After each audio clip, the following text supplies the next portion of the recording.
जो main topic है जो हम शुरू करेंगे वो है एमएस एक्सेल।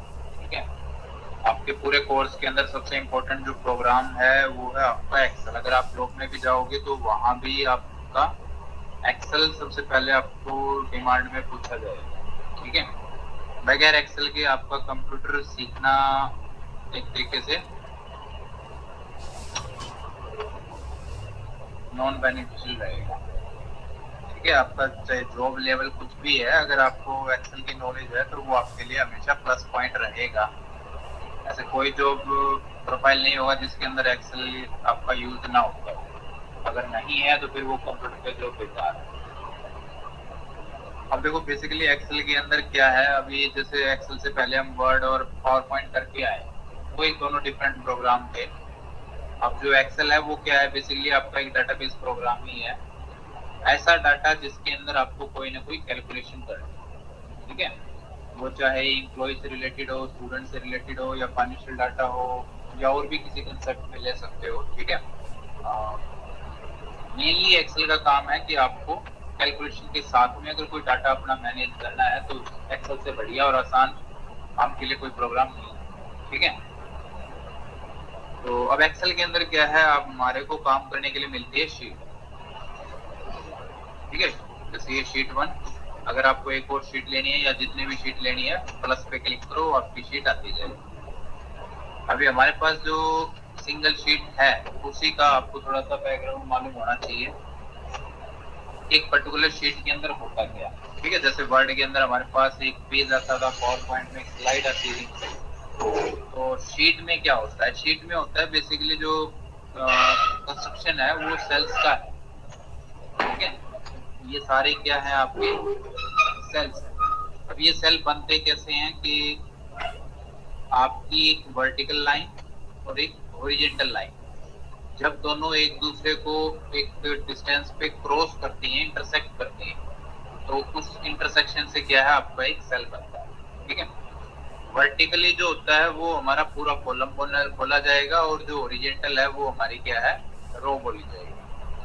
अब टोटल कॉलम कितने हैं या टोटल रो कितनी है एक एक्सेल शीट के अंदर, उसको पता लगाने के लिए क्या करना है, कंट्रोल के साथ राइट एरो की प्रेस करोगे तो आप लास्ट कॉलम में पहुंच जाओगे।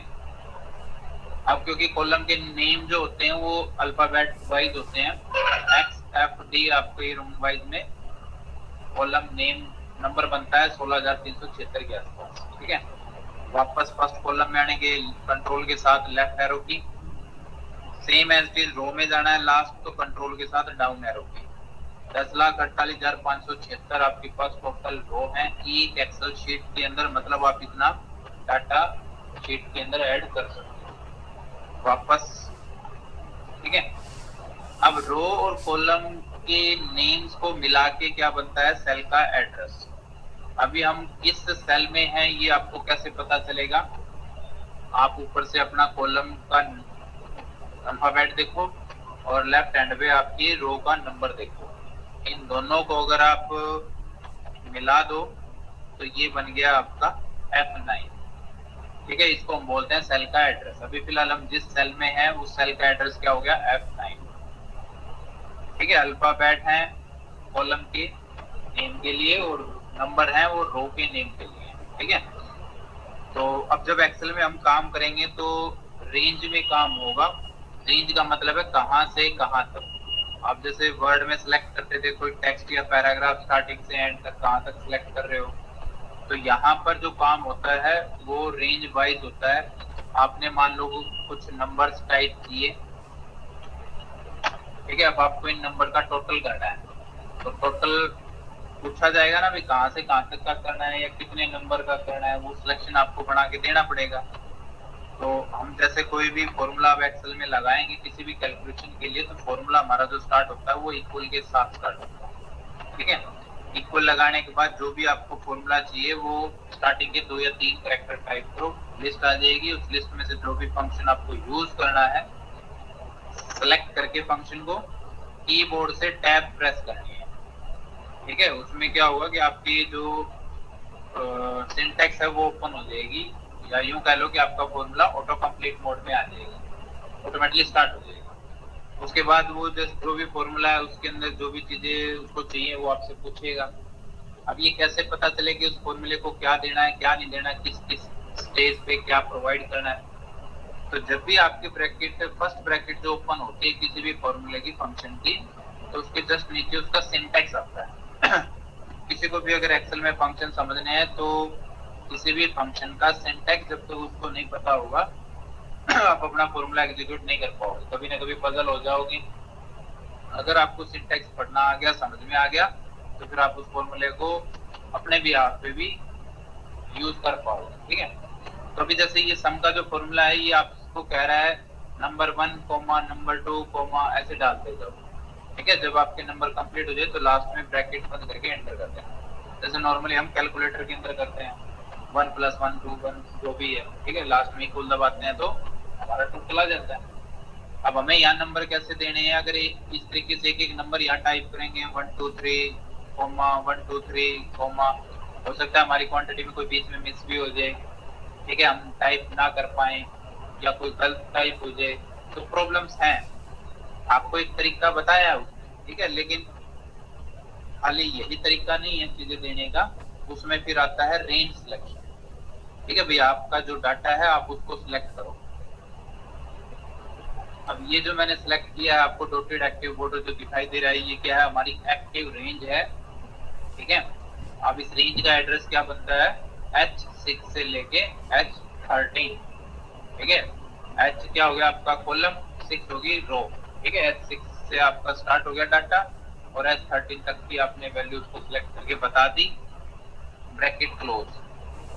ठीक है, इस रेंज में सारा डाटा है आपका, आपने उसको बता दिया, एंटर कर दो, वो उसका टोटल आपको करके दे देगा। ठीक है, तो इस तरीके से आपके एक्सेल में फॉर्मूले लगेंगे। फॉर्मूले जो भी यूज करोगे, फंक्शन कह लो फॉर्मूला कह लो, एक ही बात है। ठीक है, हर फॉर्मूले का अपना एक अलग काम होगा, अपना एक यूनिक उसका तरीका होगा लगाने का, लेकिन कोई भी फंक्शन यूज करोगे तो उसका आपको पहले समझना है सिंटैक्स। ठीक है, भाई वो सिंटैक्स क्या है, आप एग्जाम में भी जाओगे तो वहां भी कोई भी फॉर्मूला आपसे पूछा जाएगा तो फॉर्मूला लगाने का जो तरीका है वो आपका फिक्स रहेगा। ठीक है, क्योंकि सिंटैक्स फिक्स है उसका। आप सम का करोगे, सम इफ का करोगे या कोई भी दूसरा फंक्शन करोगे तो हर फंक्शन का अपना एक फिक्स सिंटैक्स है, आप अपने अकॉर्डिंग उसको नहीं चेंज कर सकते। ठीक है, आपको जो भी काम पूछा गया है वो आपको सोचना पड़ेगा कि इस काम के लिए कौन सा फंक्शन बेटर है हमारे लिए, और उस फंक्शन में गिवन डाटा के अकॉर्डिंग कहाँ कौन सी चीज आपको सिलेक्ट करनी है। ठीक है, ये आपको पता चल जाएगा बाय प्रैक्टिस। तो अभी जैसे शीट का आपको इंट्रोडक्शन हो गया, शीट के जस्ट ऊपर आपकी होती है फंक्शन बार, सॉरी फॉर्मूला बार। हम कोई भी फॉर्मूला लगाते हैं, अभी जैसे लगाया था हमने, तो अब देखो यहाँ पर क्या है आपका रिजल्ट है और ऊपर क्या है, उस रिजल्ट को लेने के लिए हमने जो फॉर्मूला लगाया वो आपका। कई बार होता है कि फॉर्मूले में हमें कुछ चेंजेस करने पड़ जाए, तो आपके पास दो चॉइस है, या तो आप अपना ऊपर फॉर्मूला बार में जाके क्लिक करो, एडिट करवा सकते हो, एस्केप और कैंसिल, या फिर आप अपने इस सेल के ऊपर F2 प्रेस करोगे तो भी वो एडिट मोड में आ जाएगा, या फिर आप अपना डबल क्लिक करके उसी सेल के ऊपर जिसपे फॉर्मूला है तो भी आप उसको एडिट मोड में एक्टिव कर सकते हो। ठीक है, अब किसी के फंक्शन के बार के साइड में लेफ्ट में आपका है नेम बॉक्स। नेम बॉक्स का क्या काम है, आप किस सेल में हो या आपने कौन सा सेल सिलेक्ट किया है उसका एड्रेस देगा, नेम कह लो। लेकिन इसका और भी काम है, नेम देना, रेंज को नेम देना। मान लो मुझे बार बार इस रेंज में जो डाटा है वो यूज करना है, ठीक है, तो मैं इसको बार बार कैसे ढूंढूंगा। मान लो मेरी इस फाइल के अंदर 50 शीट हैं, 100 शीट हैं, मुझे बार बार कभी ना कभी इस शीट के ऊपर आना होता है, या इस टेबल के अंदर जो डाटा है वो मुझे यूज करना है। अब ये आपकी क्या है, एक तरह की टेबल है। ठीक है, तो इस टेबल को मुझे बार बार यूज करना पड़ता है, मैं नहीं चाहता कि मुझे इस शीट के ऊपर, इस टेबल के ऊपर बार बार आना पड़े सिलेक्ट करने के लिए। तो हम ऐसी चीजों को या ऐसी रेंज को क्या कर देते हैं, अपनी तरफ से एक नाम दे देते हैं। उस नाम को फिर हम जिस भी फंक्शन में जिस भी जगह यूज करना चाहें इजीली कर पाएंगे, हमें वो सिलेक्ट करने की या याद रखने की जरूरत नहीं पड़ेगी। ठीक है, तो नेम देने के लिए क्या करना है, डाटा सेलेक्ट किया, नेम बॉक्स में आके अपनी तरफ से कोई भी एक यूनिक सा नेम दे देना है। मैंने दे दिया tab_01 और एंटर अप्लाई कर दिया। ठीक है, अब मैं चाहे किसी भी शीट में हूँ, ठीक है, मेरे पास 10, 20, 100, 50 जितनी भी शीट है यहाँ, अगर मुझे उसी tab1 टेबल का यूज करना है या उसके ऊपर जाना है तो मैं डायरेक्टली यहीं पर, ठीक है, इस नेम बॉक्स में टाइप करूंगा या आप ड्रॉप डाउन लिस्ट में जाओ, जो भी नाम आपने यूज करना है, ठीक है, उसके ऊपर सिंपली क्लिक कर देना। वो 1 क्लिक में जहां भी होगा पूरी फाइल के अंदर, वो ऑटोमेटिकली आपको वहीं पर लेके चला जाएगा। अब मान लो मुझे इन नंबर्स का टोटल करना है इस शीट के अंदर, इक्वल टू सम, इसका सम करना है हमें tab1 के अंदर जो डाटा है उसका। ठीक है, टेबल 1 एंटर कर देंगे, उसका टोटल आ जाएगा। ठीक है ना, मुझे वो डाटा वहां जाके सिलेक्ट करने की जरूरत नहीं पड़ी। अगर वही सेम वैल्यू मुझे यहाँ किसी और फंक्शन के साथ यूज करनी है तो मेरे लिए वो आसानी होगी कि मुझे बार बार वो वहां उस शीट पे जाके सिलेक्ट नहीं करना पड़ेगा। तो ये फायदा होता है नेम रेंज का। ठीक है, आप आगे काफी सारी आएंगी चीजें, अभी थोड़ा सा इंट्रोडक्शन ही है अपना फर्स्ट क्लास एक्सेल की। अच्छा, दूसरा काम, अभी हमारा होम के अंदर जैसे जो फॉन्ट या क्लिपबोर्ड सेक्शन है अरेंजमेंट का है, ये यहाँ तक का आपका क्या है, एक तरीके का सारा वर्ड वाला ही है। ठीक है, अगर कोई फंक्शन आपको ऐसा लगे कि हाँ ये हमने नहीं किया है अभी तक यूज, तो अपना बता देना डाउट क्लास में। नेक्स्ट आता है आपका रैप टेक्स्ट और मर्ज सेंटर, काफी ज्यादा यूज है एक्सेल में इनका। रैप टेक्स्ट क्या होता है, देखो अब एक्सेल में हम काम कर रहे हैं तो हमारे पास कोई प्लेन पेज तो है नहीं वर्ड की तरह, हमारे पास सेल है, सेल्स के अंदर हमें टाइप करना है। तो जब भी हम किसी सेल के अंदर कोई टेक्स्ट या कोई न्यूमेरिकल वैल्यू ऐसे टाइप करेंगे जो उसकी विड्थ से ज्यादा है, ठीक है, जैसे अभी मैं एक टेक्स्ट सेंटेंस टाइप कर रहा हूँ, एंटर। अभी आपको दिखाई दे रहा है कि ये राइट हैंड पे जो सेल है उसको ओवरलैप कर रहा है, लेकिन एक्चुअल में वो ओवरलैप तो कर ही रहा है, लेकिन उस सेल में टाइप नहीं है। जिसमें हमने क्लिक करके टाइप किया वो टेक्स्ट है उसी सेल में, साइड वाला सेल आपका ब्लैंक है, वो उसको ओवरलैप कर रहा है बस। ठीक है, अब हम क्या चाहते हैं कि ये टेक्स्ट इसी सेल के अंदर हमें दिखाई दे। अगर मान लो मैं साथ वाले सेल में कोई वैल्यू या कोई डाटा डाल दूं तो मुझे कैसे कंफर्म होगा कि इस सेल के अंदर क्या है, तो फॉर्मूला बार में जाके देख सकते हैं। ठीक है, लेकिन मुझे ऑन स्क्रीन दिखाना है। अगर ये डाटा प्रिंट करने के लिए लेके जाएंगे तो जो सेल में दिखाई देगा, जितना दिखाई देगा वही प्रिंट में आएगा। तो एक तो तरीका है आपके पास कि आप इस पे क्या करो, रैप टेक्स्ट पे क्लिक कर दो। जैसे रैप टेक्स्ट पे क्लिक करोगे वो क्या करेगा, उसको काट छाट करके छोटा बड़ा करके उस सेल के अंदर एडजस्ट कर देगा। अब एक्चुअली में उसने क्या किया है, अपनी रो की हाइट बढ़ा दी। ठीक है, हम अंडू कर रहे हैं और ये काम आप मैनुअली भी कर सकते हो। कभी भी आपके अब जैसे एक्सेल में काम करोगे तो आपको ये आएगी सिचुएशन, आप अपने कॉलम की वेट बढ़ाना चाहते हो तो ऊपर कॉलम नेम के बॉर्डर बार में आना, ठीक है, माउस से होल्ड करके उसको स्ट्रेच कर दो तो बढ़ जाएगा। ठीक है, अगर कभी आपको वर्टिकली करना है तो आप अपनी रो की हाइट बढ़ा सकते हो ऐसे, तो आपके ऊपर है टोटली कि आप कहाँ किस तरीके से चीजें एडजस्ट करना चाहते हो। इसी को हम बोलते हैं रैप। ठीक है, फिर एक आता है मर्ज एंड सेंटर, काफी ज्यादा यूज होगा जब हम कोई फॉर्मूला वगैरह फॉर्म वगैरह डिजाइन करेंगे एक्सेल के अंदर। ठीक है, कोई आपको इनवॉइस डिजाइन करना है, कोई फॉर्म डिजाइन करना है, या कोई आपका डाटा टेबल में ही रिक्वायरमेंट है। ठीक है, तो वहां पर आपको मर्ज एंड सेंटर, हमने वर्ड की क्लास के अंदर टेबल की थी तो उसमें भी एक फंक्शन आया था मर्ज का। मतलब क्या था कि आप दो सेल को मिला के एक सेल बना सकते हो, वही सेम काम हमारा यहाँ है।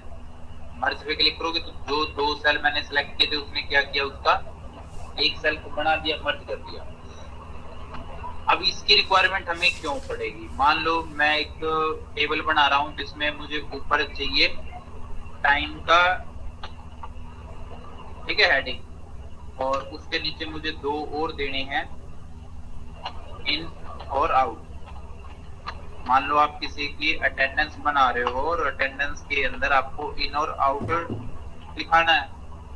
ठीक है। और खाली अगर इन और आउट टाइप करेंगे तो उससे पता थोड़ी ना चलेगा। हमने ऊपर इसलिए डाल दिया टाइम, और टाइम के नीचे दो कॉलम और बना दिए हेडिंग देके इन और आउट, तो देखने वाले को भी और हमें भी समझ में आ जाएगा भी ये इन और आउट का टाइम का सेक्शन चल रहा है।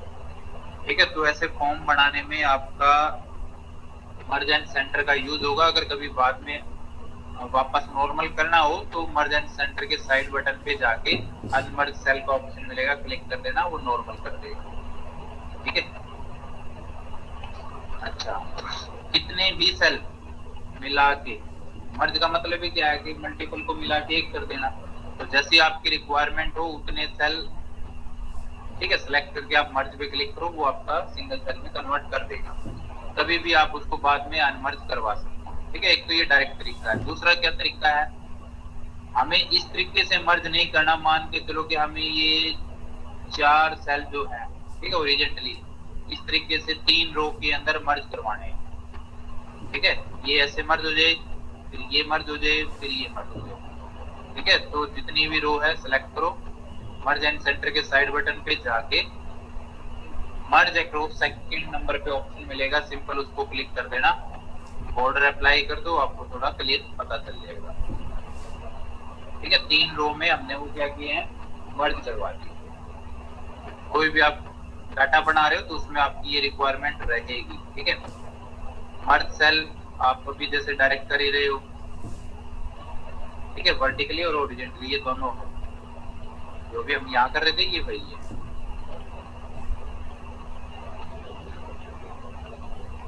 अच्छा, एक फंक्शन आपको और काफी ज्यादा यूज करना पड़ेगा, क्लियर का। हम मान के चलो इस बॉर्डर एरिया में डाटा टाइप कर रहे हैं, ठीक है, कुछ हमने फॉर्मेटिंग्स भी कर दी। अब मान के चलो आपको इसमें से कुछ चीजें हटानी है, रखनी है। उसके ऊपर देखो, एक्सेल के अंदर जिस जगह आप काम कर रहे हो या जो भी फॉर्मेटिंग करोगे, जो भी जिस भी तरह का काम करोगे, उसमें से आपकी कई बार कुछ ऐसी रिक्वायरमेंट आएगी कि भाई मुझे ये चीज तो रखनी है, ये हटानी है।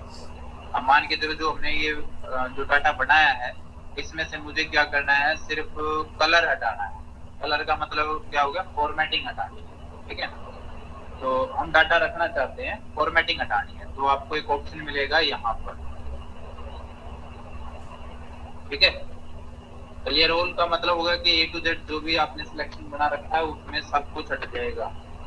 क्लियर फॉर्मेटिंग का मतलब आपका डाटा रह जाएगा, फॉर्मेट हट जाएंगे। कंटेंट का मतलब फॉर्मेटिंग रह जाएगी, डाटा डिलीट हो जाएगा। ठीक है, हाइपरलिंक अगर कोई बना रखा होगा तो हाइपरलिंक अभी नहीं हुआ, आएगा आपका आगे। तो क्लियर ऑल करते हैं, सारा A to Z clear. Clear format करते हैं तो डाटा रह जाएगा, फॉर्मेटिंग आपकी इरेज हो जाएगी। और क्लियर कंटेंट, फॉर्मेटिंग रह जाएगी, डाटा इरेज हो जाएगा। अगर आप बाद में कुछ टाइप करोगे तो उसी फॉर्मेटिंग में रहेगा। क्लियर कंटेंट, हाइपरलिंक अगर हमने कोई बना रखा होगा तो वो उसको हटाने। ठीक है, अच्छा, अब एक लास्ट चीज आज के लिए, आप अपनी किसी भी शीट के ऊपर राइट क्लिक करो, कुछ फंक्शंस आएंगे। पहला तो है इंसर्ट, जैसे नॉर्मल हम प्लस पे क्लिक करके नई शीट ले रहे हैं, ये वही सेम काम हो गया। आप उसी शीट को डिलीट कर सकते हो जिस पे राइट क्लिक किया है। रीनेम कर सकते हो, आप अपनी किसी शीट को डाटा के अकॉर्डिंग नाम देना चाहो तो डबल क्लिक करके भी डायरेक्ट कर सकते हो, या राइट क्लिक करके शीट रीनेम भी करवा सकते हो। मूव एंड कॉपी काफी इंपॉर्टेंट और काफी बढ़िया फंक्शन है, मोस्टली स्टूडेंट इसका यूज नहीं करते। इसका काम क्या है, देखो हमारे पास कोई हमारी काफी इंपॉर्टेंट शीट है, डाटा शीट है, और हमें उसके ऊपर कुछ एक्सपेरिमेंटल काम करना है। हम नहीं चाहते कि बाय मिस्टेक उसके अंदर कुछ करेक्शन हो जाए। ठीक है, जो भी इंपॉर्टेंट फंक्शंस लगे हुए उनमें कोई गड़बड़ हो जाए, तो हम चाहते हैं कि उसकी एक डुप्लीकेट बना ले और उसके ऊपर प्रैक्टिस कर ले। तो एक तो तरीका है, आप अपने डाटा को कॉपी करके दूसरी शीट में लेके जाओ, उसमें आपकी प्रॉब्लम्स बढ़ेंगी, कम नहीं होंगी। ठीक है, दूसरा जो आपको आसान सा तरीका दे रखा है वो क्या है, आप अपनी शीट के ऊपर राइट क्लिक करो, मूव एंड कॉपी पे जाओ, जिस भी शीट का आपको डुप्लीकेट बनाना है। अभी हमने शीट 1 पे क्लिक किया ना, राइट क्लिक, हम उसी की डुप्लीकेट बनाना चाहते हैं, तो क्रिएट ए कॉपी पे चेक ऑन करके ऊपर चेक कर लेना, बस शीट 1 यहाँ एक्टिव है। ठीक है, यहाँ से जिस भी शीट का आपको डुप्लीकेट बनाना है उसको क्लिक कर नीचे क्रिएट कॉपी और ओके कर देना। वो 1 क्लिक में आपकी उसी शीट की डुप्लीकेट बना देगा, आपको पता भी नहीं चलेगा। डिलीट।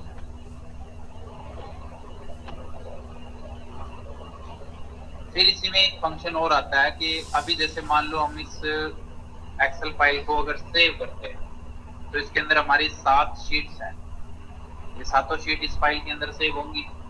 मैं क्या चाहता हूं कि सिर्फ शीट 1 की ही एक अलग से फाइल सेव हो जाए। एक तो भी अगर मैं कंट्रोल एस करता हूं तो ये सातों शीट इस फाइल के अंदर सेव होंगी ना। तो अभी हम क्या चाहते हैं कि सिर्फ शीट 1 की ही एक अलग से फाइल सेव हो। तो उसके लिए क्या करेंगे, right click, move and copy. सबसे पहले तो ऊपर जाओ, ड्रॉप डाउन पे यहाँ एक ऑप्शन मिलेगा न्यू बुक का। बुक का मतलब वर्कबुक और वर्कबुक का मतलब फाइल।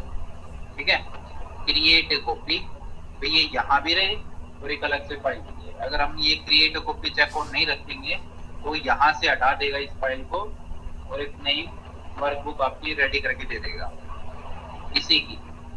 ओके करो, अब हमारी शीट 1 अलग से आ गई। ठीक है, अब देखो नीचे 2 फाइलें हैं, एक में हमारी सारी शीट है एज इट इज और एक उसी का अलग से बन के आया है बुक 2 के नाम से। नेक्स्ट व्यू कोड में भी आपका कोई काम नहीं है। टैब कलर देख लो, टैब कलर नीचे कोई आपको अपनी आइडेंटिफिकेशन के लिए कोई कलर्स डाटा के रोल के भी आप पे अगर डालना हो, ठीक है, थोड़ा सा अट्रैक्टिव आपका लगेगा। ठीक है, हाइड कर सकते हो किसी शीट को। मान लो आपकी जैसे कोई डाटा शीट है, उसमें आपने कुछ कॉन्फ़िगरेशन वगैरह का डाटा रखा है जो बैकग्राउंड से काम कर रहे हैं आपकी फाइल के लिए, तो आप नहीं चाहते कि उसको हमेशा यहीं पर ऑन रखें, तो आप उसको बैकग्राउंड में हाइड करवा सकते हो। कोई बार बार उस पर माउस जाए तो करेक्शन हो सकती हैं, आप उसको हाइड करवा सकते हो। राइट क्लिक करके वापस अनहाइड पे जाओ, जो भी शीट्स हाइड की होंगी वो आ जाएगी, उसमें से जो अनहाइड करना है सेलेक्ट करके ओके कर देना। सेलेक्ट ऑल शीट, इसका क्या काम है, मान के ये फंक्शन हम तब यूज करते हैं जब आपको एक से ज्यादा शीट के अंदर सेम टाइप का काम करना हो। मतलब आपको एक तरीके से 4 फॉर्म बनाने हैं और चारों अलग अलग शीट में बनाने हैं, है एक जैसे ही तो आप क्या करोगे, पहले एक शीट में बना लो, उसकी डुप्लीकेट बना लो। एक तो तरीका वो है, या आप कर सकते हो कि जिन जिन शीट पे सेम काम करना है या फॉर्मेटिंग करनी है जिस एरिया में, उनको अपना सेलेक्ट कर लो। इस मैं शीट नंबर 4 से लेके शीट नंबर 7 तक का सिलेक्शन बनाना चाहता हूँ। शिफ्ट के साथ लास्ट शीट पे क्लिक कर लो, चारों शीट सिलेक्ट होगी। अब मैं यहाँ पर जो भी काम करूंगा वो सभी शीट के अंदर जा रहा है। ठीक है, वापस इनको डिसेलेक्ट करना है, किसी पे भी राइट क्लिक करके अनग्रुप शीट कर देना। आप किसी भी शीट पे जाके क्लिक करके चेक कर सकते हो सभी शीट के अंदर सेम डाटा फॉर्मेटिंग आपकी हो रही है। अगर मैं डाटा भी टाइप करना चाहूँ सभी शीट के अंदर सेम, तो भी ऐसे सिलेक्ट रोल करवा के, ठीक है, शीट्स को किसी भी जगह आप टाइप करो, कंट्रोल एंटर, सिलेक्ट करो एरिया, जितने एरिया में आपको सेम डाटा रखना है उस एरिया को सिलेक्ट करो, टाइप करो। हमेशा बाय डिफॉल्ट आपका पहला सेल एक्टिव सेल होता है। अभी मैंने जो एरिया सिलेक्शन लिया है इस सेल से स्टार्ट किया है और ये मेरा लास्ट सेल हो गया, तो जो फर्स्ट सेल आप क्लिक करते हो वो आपका एक्टिव सेल होता है। अब आप डायरेक्ट टाइप करोगे तो उसी सेल में टाइप होगा। मैं कर रहा हूँ कंट्रोल के साथ एंटर, तो सभी में टाइप हो गया एक साथ। आप अपना अनग्रुप करो सभी शीट को और जाके चेक करो सभी शीट में आपका सेम पैटर्न। ठीक है, जब भी आप कोई सिलेक्शन बनाते हो तो आपका देखो इस एक्टिव एरिया के अंदर आपका एक्टिव करंट सेल कौन सा है, जो पहला है वो व्हाइट में दिखाई दे रहा है। अब आप इस एरिया में डायरेक्ट टाइप करोगे तो उसी सेल में टाइप होगा। कंट्रोल एंटर अप्लाई करवाएंगे। तो इरेज भी करना चाहें तो कर सकते हैं। सेलेक्ट किया, चलिए रोल में गए। अब लास्ट फंक्शन आता है हमारा आज के लिए, प्रोटेक्ट शीट का। ठीक है, काफी सेंसिटिव फंक्शन है। इसका काम क्या है कि आपकी एक्सेल शीट में आपने जो भी डाटा बना रखा है, ठीक है, उसको प्रोटेक्ट करना है। ठीक है, प्रोटेक्ट का मतलब वो सिक्योर करना, अभी उसके अंदर कोई हमारे अलावा आए तो कुछ एडिटिंग ना कर पाए। ठीक है, तो देखो अभी इसको तो हम कर देते हैं बंद। एक बिल्कुल फ्रेश शीट ली हमने। ठीक है, होता क्या है, बाय डिफॉल्ट आपकी एक्सेल शीट के अंदर प्रोटेक्शन एक्टिव करके दे रखी है। आपको जस्ट डिसाइड करना है कि वो अब एक्टिव हो या बंद रहे। जैसे फैन के लिए आपको स्विच बटन बना के दे दिया, अभी आपको चलाना हो तब ऑन कर देना, बंद करना हो तो ऑफ कर देना उसको। तो ये होगा कैसे, सबसे पहले चेक करना है हमें, कंट्रोल ए कर लो या ये ऑटो सिलेक्शन का बटन है, यहाँ पर आके क्लिक करोगे आपकी पूरी शीट सिलेक्ट हो जाएगी। किसी भी जगह राइट क्लिक करो, एक ऑप्शन मिलेगा फॉर्मेट सेल का, लास्ट टैब है प्रोटेक्शन। अब यहाँ देखो ये जो ऑप्शन है आपको क्या दिखा रहा है, लॉक। ठीक है, मतलब जितने भी सेल हमने सेलेक्ट किए हैं वो चेक किए कि भाई उनका पोजीशन क्या है, वो क्या दिखा रहा है, लॉक। तो लॉक का मतलब क्या है कि उनके अंदर काम नहीं होना चाहिए, काम उनके अंदर हो रहा है। आप किसी भी सेल में जाके कुछ भी डाटा एंटर करवा सकते हो, काम तो हो ही रहा है। तो लॉक का फिर फायदा क्या दिखाने का, एक्चुअली में क्या है, आपको लॉक बना के दे रखा है, उसके अंदर जब तक आप पासवर्ड नहीं अप्लाई करोगे वो लॉक एक्टिव नहीं होगा। ठीक है, पासवर्ड कैसे लगाएंगे, अपनी शीट के ऊपर राइट क्लिक करो, प्रोटेक्ट शीट पे जाओ, यहाँ पर 2 टाइम पासवर्ड डाल के ओके कर दो। अब आप किसी भी सेल में टाइप करने के लिए ट्राई करोगे तो वो नहीं करने देगा, क्योंकि अब पासवर्ड लग चुका है शीट पे। ये हो गया बाय डिफॉल्ट का काम। ठीक है, अब आपकी शीट में जितने भी सेल हैं वो सभी लोग, अब ऊपर देखो फॉर्मेटिंग, आप जो आपका मेन्यू बार है वो सारा डिसेबल हो गया, पर सेल ही एक्टिव नहीं है तो फॉर्मेटिंग का करोगे क्या, वो होगी। अच्छा, अब पासवर्ड हटाना है, राइट क्लिक किया, अनप्रोटेक्ट जो भी पासवर्ड था एंटर करा। ठीक है, अब हमने जो लॉक लगाया था वो बाय डिफॉल्ट कंडीशन से लगाया था, उसमें क्या हो रहा था कि आपकी शीट का A to Z हर सेल लॉक हो रहा है।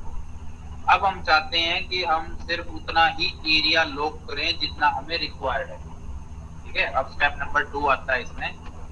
मान के चलो कि मुझे सिर्फ ये 10-12 कॉलम का एरिया लॉक करवाना है। ठीक है, बाकी का अनलॉक रहेगा। तो इसके लिए क्या करना है, सबसे पहले आप आओ वापस उसी लॉक वाले ऑप्शन पे, सेलेक्ट ऑल करो अपनी शीट को, right click, format cell, protection, unlock करो। ठीक है, सारे सेल पहले हमने अनलॉक कर दिए। अब क्या करना है, जितना एरिया आप चाहते हो लॉक करना उतना सिलेक्ट करो। हम सिर्फ ये एरिया लॉक करना चाहते हैं, बॉर्डर डाल दो ताकि आपको थोड़ा आइडिया भी रहे। ठीक है, मैं सिर्फ इस बॉर्डर एरिया को ही लॉक करना चाहता हूँ।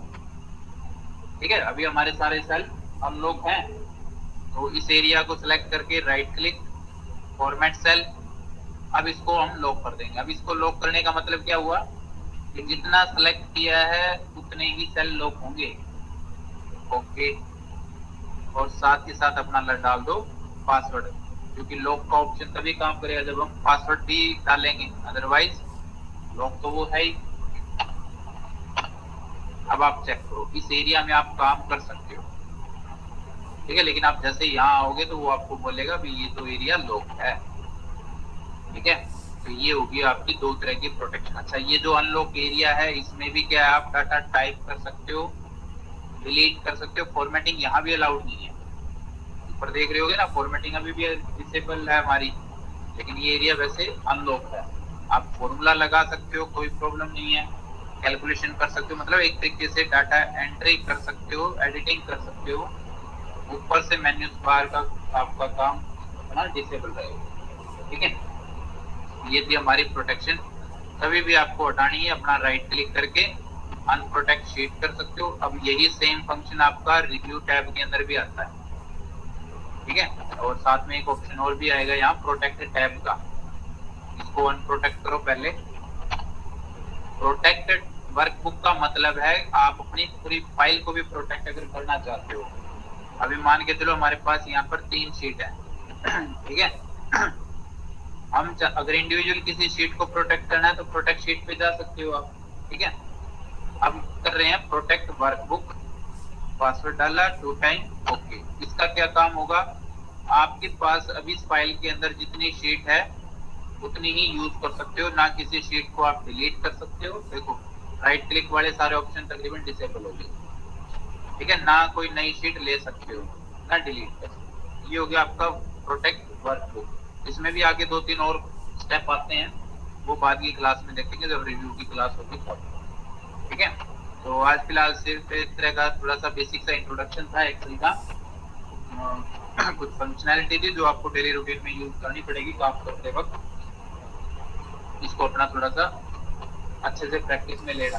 ठीक है, एक्सेल पे अगर आप फॉर्मेलिटी करते हो तो समझ लेना आपने पूरे कोर्स को ही फॉर्मेलिटी में लिया है। ठीक है।